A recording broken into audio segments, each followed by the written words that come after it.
And right now, all new at 6 o'clock, Campaign 2021 picking up steam. We are less than 2 weeks away from Miami Beach city elections, and there are more than a dozen candidates vying for city commission seats. One of those candidates is hoping to regain a seat she gave up in 2017, but she's making an unusual claim. CBS 4 Jim DeFeeti joins us now to tell us more. Jim.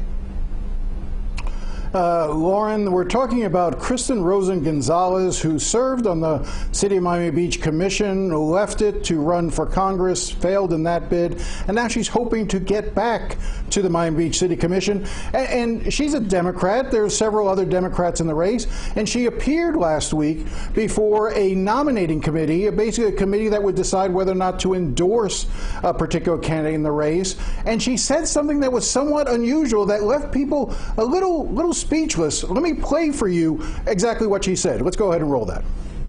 And I think that being the most high-profile Hispanic Democrat in the city of Miami Beach, I mean, if the party were to endorse one person over another, and I don't think that they should because you have three wonderful candidates here, I think it would be upsetting and confusing.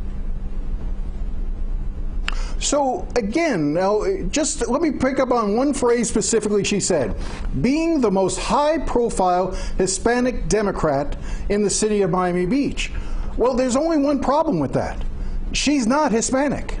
And when I called her and asked her why she would claim to be Hispanic when she wasn't, she said to me, and I wrote down, this is what my notes I have from what she said exactly, and we'll put up on a full screen.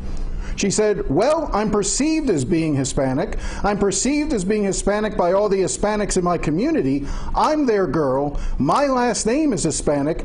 I know I'm not Hispanic. I'm sorry, I probably oversold myself. If you want to nail me to the cross, go ahead. Make me look foolish. So a fairly odd response as well. Jim, what was the reaction to her comment from the people who were asking her questions? So in that moment, they didn't really know what to say, and it was at the end of the interview.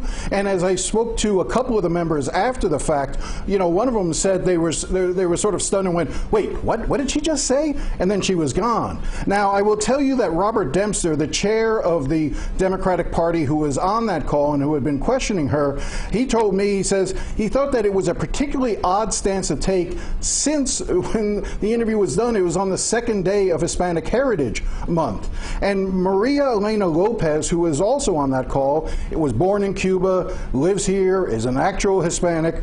She said that she believes that Kristen Rosen Gonzalez uses this because it's a way of promoting herself with Hispanic voters.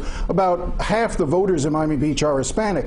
Now, I should point out that Gonzalez in her name comes from her married name. She was married to someone named Gonzalez. They divorced in 2009, but she has kept it and promotes it heavily in all of her political advertising. And Maria Elena Lopez says that adopting the last name of your Hispanic ex-husband does not give you the right to say you are Hispanic. So we'll follow this to come, I'm sure. Interesting comments and an interesting response as well. Jim DeFeeti, thanks so much.